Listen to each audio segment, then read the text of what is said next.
Order! Order! You are an incorrigible delinquent at times. Behave yourself, man!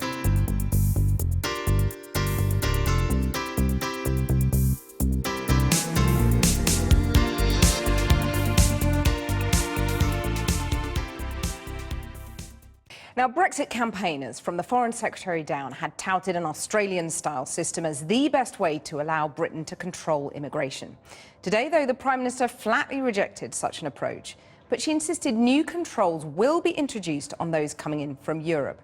Speaking at the end of the G20 summit in Hangzhou, Theresa May has been talking up the UK's relationship with other countries around the world, not least with China. Our political editor, Gary Gibbon, reports from Hangzhou. Getting this relationship right is seen as one of the most important bits of a leader's job these days. But just before her meeting with China's President Xi, Theresa May downplayed a rethink she's launched on whether she'd let China build a nuclear reactor in Britain. She said Britain's relationship with China was about more than the nuclear deal. President Xi may see it differently. But it's the implications of Brexit that have dominated Theresa May's first summit experience. At her press conference, she denied claims she was backsliding on immigration by opposing the Brexit campaigners' favourite policy of bringing in an Australian points-based system. What the British people voted for on the 23rd of June was to bring some control into the movement of people from the European Union into the UK. A points-based system does not give you that control. I want a system where the government is able to decide who comes into the country. I think that's what the British people want. A points-based system means that people come in automatically if they just meet the criteria. At the end of last night's talks, China ferried the G20 leaders to a music and light spectacular. Theresa May's central mission here has been to tell the world that the Brexit vote doesn't mean Britain is turning in on itself. It's still an outward-looking world player, pro-free trade, and hoping to sign new trade agreements around the world when the Brexit deal is done. In the conference centre, Theresa May has been surrounded by world leaders who, on the whole, President Putin, the obvious exception, wanted Britain to stay inside the EU. And nearly all of them want Britain, post-Brexit, to have as close a relationship with the EU as possible. The Japanese government particularly outspoken on that while Theresa May's been here. But Theresa May knows that when she gets back to Britain, an awful lot of voters would like her to prioritise controlling immigration from the EU, even if that means some pain for the economy. In that room, most of the G20 leaders would appear to think it would be a good idea for Britain to stay in the single market. Is it one of the big worries of your new job that you might harm the economy by satisfying voters' urges to control immigration? I intend to go out there and be ambitious. And I think there is a benefit, not just for the United Kingdom, of a good deal in trade and goods and services, but a benefit for Europe as well. Although some in Whitehall have said Britain will formally move Article 50, triggering Brexit talks in January or February next year, Theresa May today took care to keep her options open. G20 leaders, some with their partners posing for the cameras. These wider meetings of world leaders started 8 years ago under the shadow of the banking crisis and have seen regular calls for world economic stimuli. This time, officials say, there was more talk of what the Australian Prime Minister called civilising capitalism, and what Theresa May said were much-needed attempts to limit over-the-top pay and tax avoidance. There had been hopes that President Obama and President Putin might announce a joint initiative here to stem the violence in Syria. They did meet, but there was no breakthrough. Theresa May's officials said she was the hot ticket at this summit, world leaders queuing up to make her acquaintance. The truth is that these sorts of gatherings, the leader of China is nearly always one of the hottest tickets in town. The world's superpower that now demands respect, and which much of the rest of the world is struggling to come to terms with. A big part of the responsibility for the relationship with China soon falls on the shoulders of a new US president.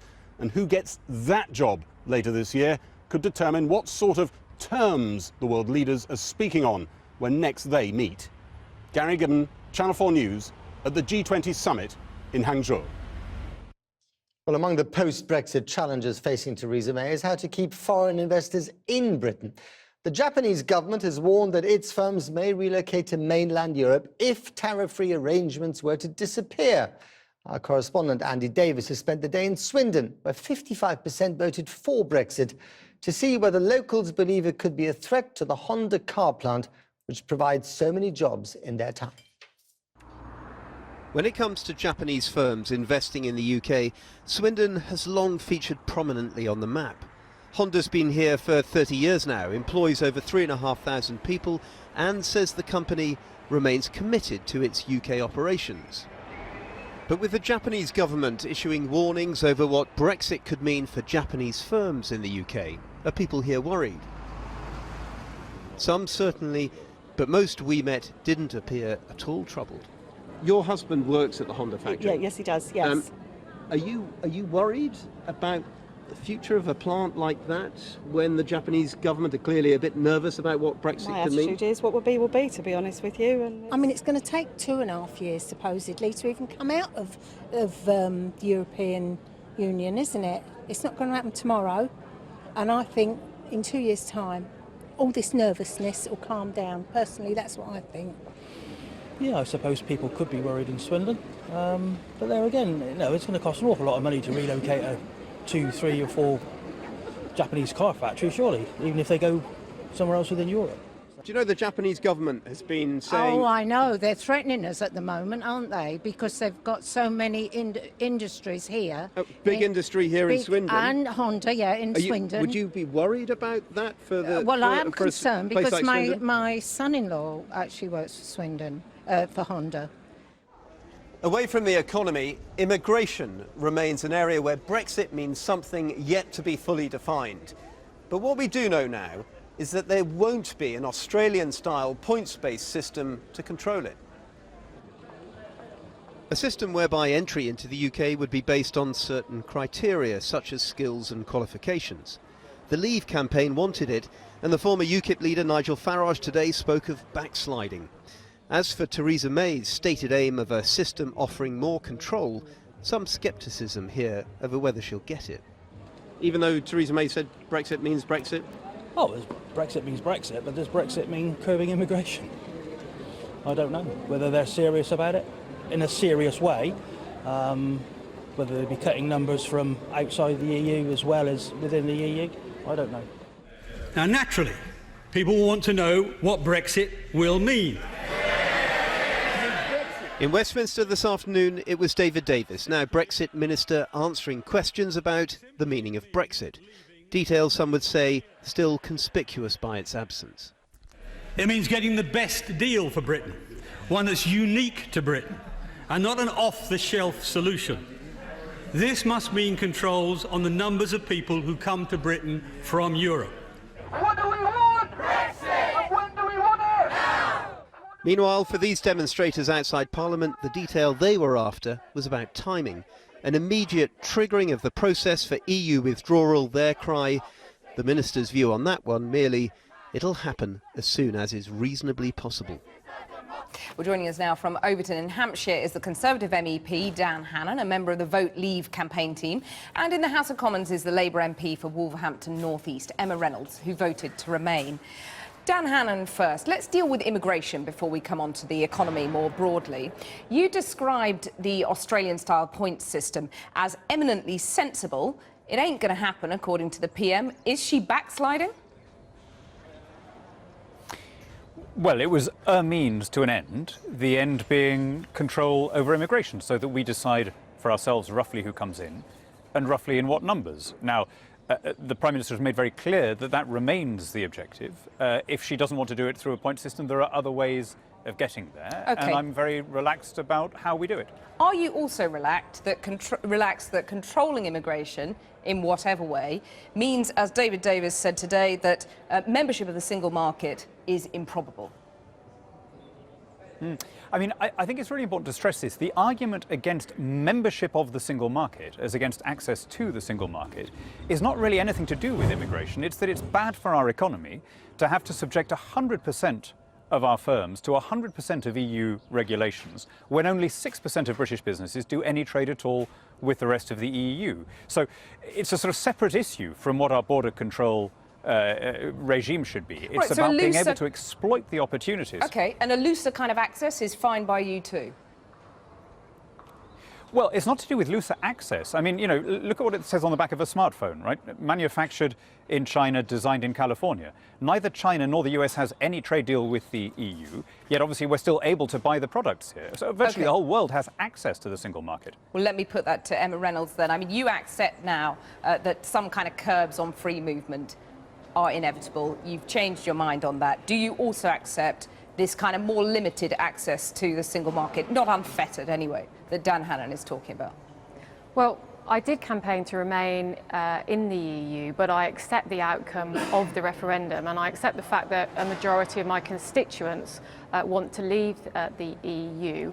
I do think that one of the principal reasons was immigration, therefore we do need to restrict the numbers coming in, and I'm confused really as to why the Prime Minister has ruled out a points-based system, because that is one way to reduce the numbers. Particularly you can you know, rule out, for example, low-skilled workers, you can rule out specific workers that you don't want coming in, and then you can specify particular workers that you do need for the economy. So I think it is confusing that the Prime Minister has been so specific about this particular element of the negotiation. But there may be other ways to skin a cat, as Dan Hannan says. But what about this issue of the single market? Are you happy with the fact that unfettered access to the single market might not be possible? I don't think we will continue to have unfettered access to the single market, and I disagree with Daniel Hannan about the importance of that. However, we lost that argument. So one of the prices that we will have to pay for restrictions on immigration, which is something that Leave voters and also some Remain voters want, frankly, but one of the prices we'll have to pay is not such a good economic deal. Now, we need the best possible deal and the best possible access, but I think it is highly unlikely that we'll get the same access as we get today. Dan Hannan, it's a price we'll have to pay, along with potentially, as we heard overnight, an exodus of Japanese companies, potentially, and obviously Britain going to the back of the queue for trade talks with the US. That's now clear that that will happen.